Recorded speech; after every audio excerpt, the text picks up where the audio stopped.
Welcome everyone to our second Milk and Dates event that's hosted by the Muslim Students Association here on Rutgers-Newark campus. We're honored here to have Umar Khan and Asad Akhtar. Let's start off with the recitation of the Holy Quran. I'd like to invite Madani Sheikh to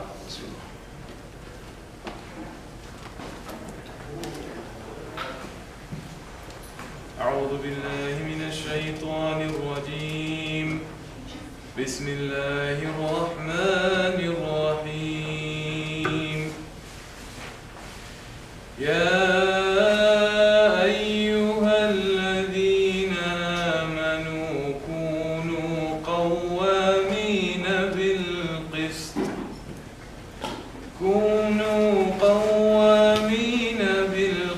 شهداء لله ولو على أنفسكم أو الوالدين والأقربين إن يكن غنيا أو فقيرا فالله أولى بهما فلا تتبعوا الهوى أن تعدلوا وإن تلووا أو تعرضوا فإن الله كان بما تعملون خبيرا صدق الله العظيم. MashaAllah, this was Madani, and now I'd like to invite Dina Sayyid to give a translation.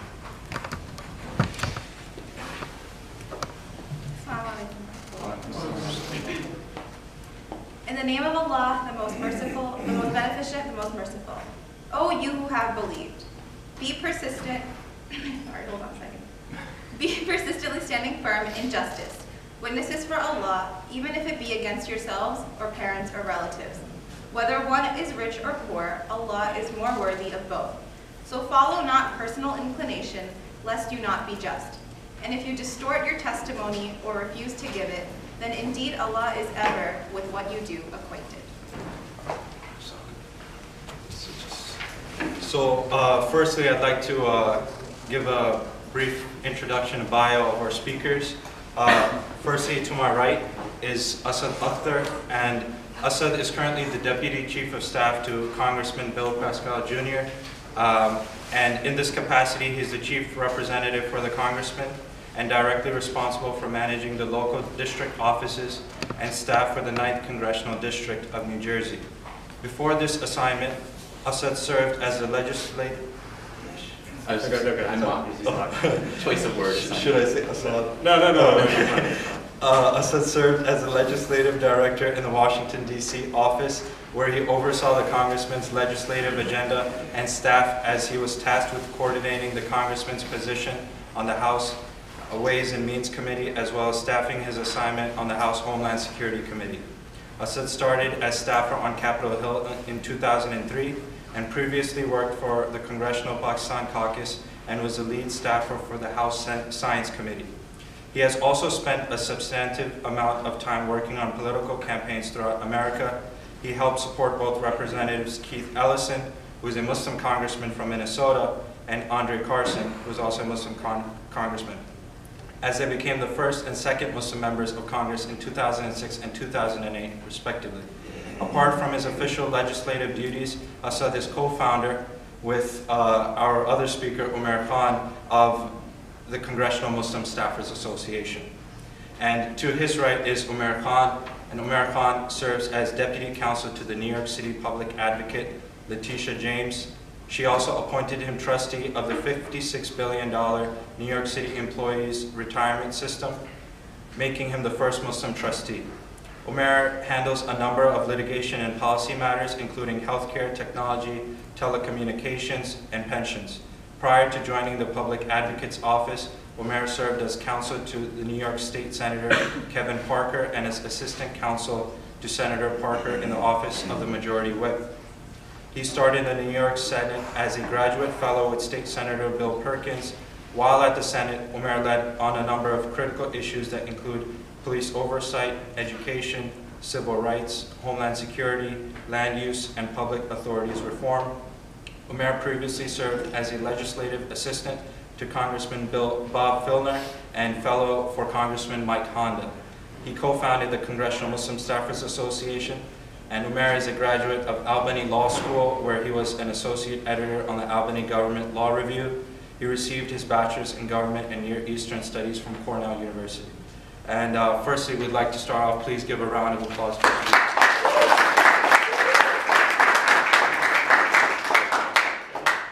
I don't think we need a mic. We have loud voices. All right, so firstly, I know I read your bio, but just for our audience, if you could tell a little bit more about yourself, your personal background, and how it led you into politics and public service. Sure. So I grew up in Jersey, right here. Come on. I went to Seton Hall. Both my sisters went to Rutgers-Newark. I mean, Rutgers, New Brunswick. But yeah, I grew up here, working and when I was about your age and I was going to college, you know, my parents, there was a lot of pressure. You know, we're from both of us are from Pakistani backgrounds, you know, Muslim backgrounds. So there's a lot of pressure to go to graduate school and to do something. And when we were young, which yeah, he was making fun of me because it actually was a while ago. When we were younger, it wasn't. We were young. Yeah, like we're still young. What are you talking about? Lost a lot.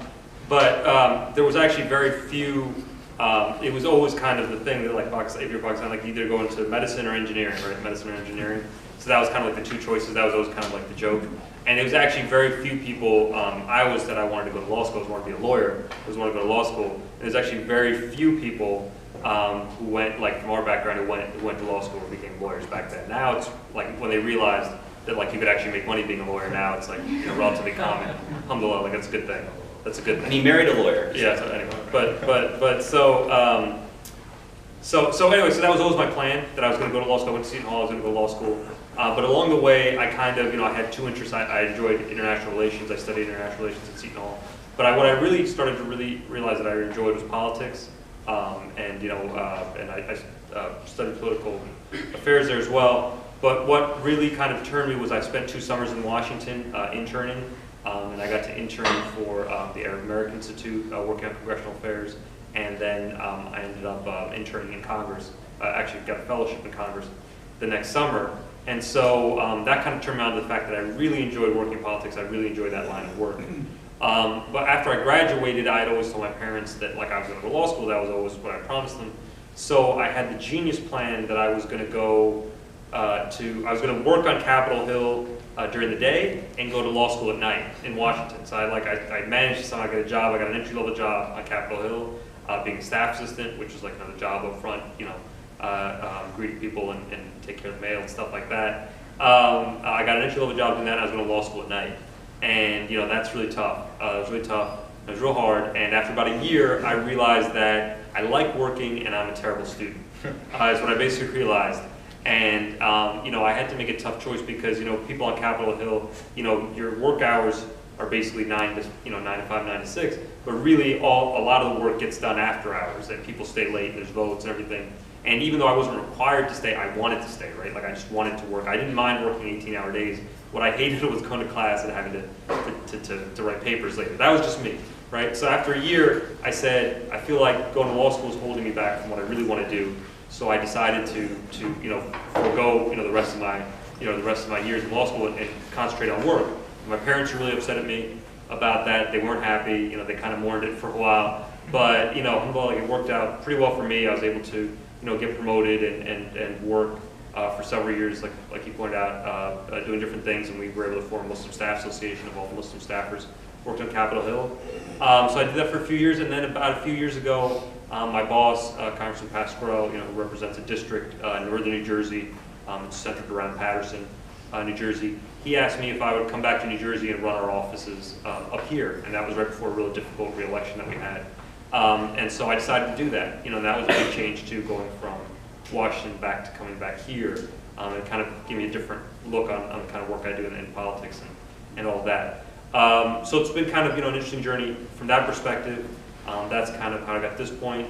Happy to elaborate more for anybody now or later. But I really encourage you guys at the point you're at right now to really think about what you really want to do, and try to plan towards that, plot towards what you really want to do. Because the earlier you get on board with that, the better advantage you'll have over other people in the workplace and the competition. So I look forward to any questions people have. What was the question? How you, So I'll be a little brief. So I was supposed to become a doctor. Shocking. I was a physics major at Cornell, and realized not long thereafter, in my first year, that it was actually interesting because you're on campus and there's politics on campuses, and I was coming out of one of our student unions, and there was this board with like missiles coming out of Muslim countries and coming towards America and Israel. And I was like, okay, well, what's going on here? And the Kalma Shahada was late, and they had written it in Arabic on these missiles coming. And they were handing out the Hamas charter on like red paper. And I was just like, what's all this? I was like my first month or second month on campus. And I started reading what they were saying. I was talking what they were, I spoke with them.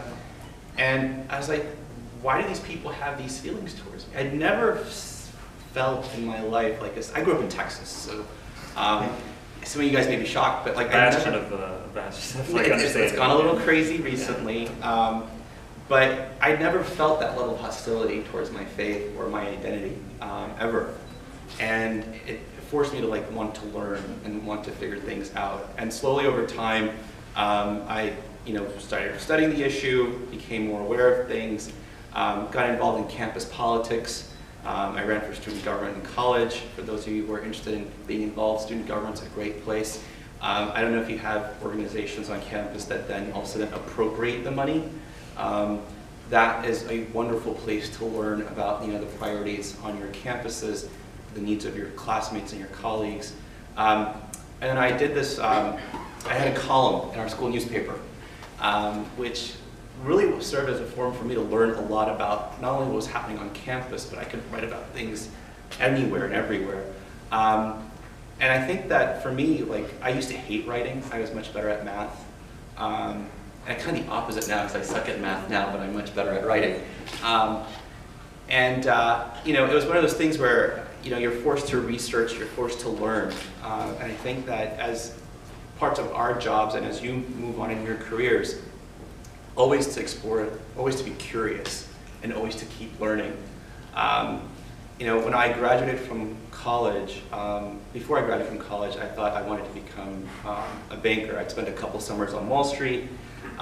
It's great money. I realized after talking to a couple of mentors that it wasn't my passion, and that my passion was public service. And I spoke to a couple of mentors. I slept on my buddy's couch. I went door knocking, door to door on Capitol Hill, congressional offices, networked with people, and ended up getting my first job. And I think what really got me motivated was, our parents, how many of you are like first generation Americans or something? Like your parents came from someplace else. So you can maybe relate to this more than perhaps people who've been here longer, but maybe those who've been here longer have that too. Or at least if you're South Asian. Over chai, like there is always complaining about, oh, this happened and that happened, and like, this is terrible, and like, why doesn't this change? But have you ever noticed that those conversations stay limited to that? They don't do anything beyond that. It's just complaints, right?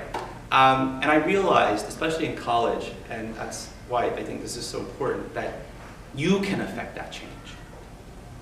You individually can affect that change. If you're seeing something that's bothering you on campus, or you're seeing an injustice on campus, or there's other issues, you have the power to come together. You have the power to organize, and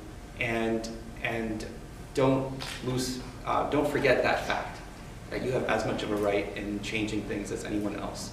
So I don't know if that answers. I think rather than going into my background, I just wanted to make it relevant as to what college is about. I will say this. So, you know, when you go around like meeting people, you're like, do you work on computers, engineering, or anything like that? And if you say you work on Capitol Hill, they have no idea what that means.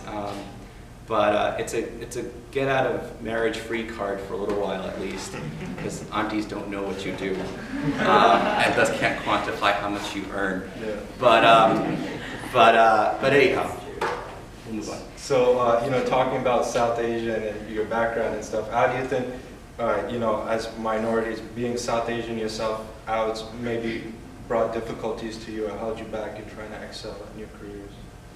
Yeah, no, I mean, I think it's just, it's not that, you know, I've been very lucky, I mean, and just for, we were roommates on Capitol Hill, so we knew each other, so that's just for that, we were both, poorly paid congressional staffers, hanging out together. Yeah, and we were lucky to meet each other then, and you know, he's from New York and I'm from Jersey, so it worked out. What he didn't tell you is when he got his apartment, he had a 2-bedroom, 2-bath that he was living in by himself. By myself, and I needed a roommate, so he worked, and I'm stuck with him. But no, as South Asian, I mean, I've been very lucky. I mean, when I was in college, 9/11 happened, you know, and you know, for a lot of people, their experience wasn't the same. I mean, I know people who had terrible experiences and who had terrible things happen to them.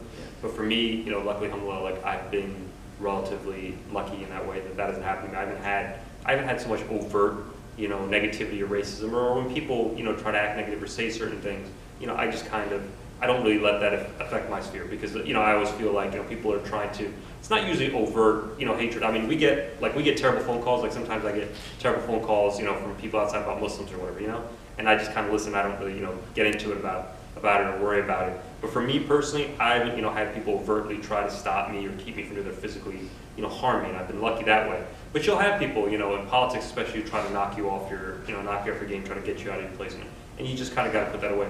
But, you know, a lot of, you know, what we're doing, you can tell, you know, is from was from our parents, from other folks in our community or whatever, who weren't, you know, we were very lucky to be, we were very well supported by our parents. But when it came to this, there was like a lot of like consternation, like, are you really doing the right thing? You know, like they kept asking me to go back to school, like they kept like, you know, they kept thinking that would happen. Like they, you know, that was a lot of worry about these kinds of things. And then there would be, you know, like support from other people who could, you know, understand that what this means for the community, you know, for the future. And a lot of people, you know, then there's a lot of like people who are like, this is great what you're doing. This is great what you're doing. Our community needs it. And then, you know, but you talk about their kids. Oh, no, my kid's not gonna do that. You know, my child's like, my kid's gonna be a doctor. No, he's a doctor. Like that's, and you know, that's fine. Like parents have to do what they have to do and their perspective on it. But again, what I encourage you to do, figure out, and regardless of, you know, who you are, whether you're South Asian, Muslim, or otherwise, for anybody, you know, at your age, really try to figure out what it is that you are good at doing, you know, that other people tell you, you know, you're good at this, you have some skill at this, and what you enjoy doing. Because if you find the nexus between those two things, you know, you'll be successful, inshallah. Like, you'll be successful at that if you find the nexus between those two things. But if you try to fit yourself into something you think you should be doing, or otherwise, you know, that's where you'll discover difficulty.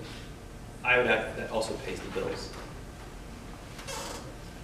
Something that you're good at that also pays the bills, because everything. I mean, again, if you make a career out of something, I mean, you got to decide whether you want to make, you know, whether you're willing to make $40,000 a year or you have to make X amount of money. But again, fulfillment. If you look at all these surveys of people, how much money they make and how much fulfillment they have, there's no real general correlation, except people who are above the poverty line or below the poverty line. If you work at a career and you're good at it, you'll make, you know, enough money to be, you know, okay, but you might not be filthy rich, and if that's important to you, then you got to do something else. But again,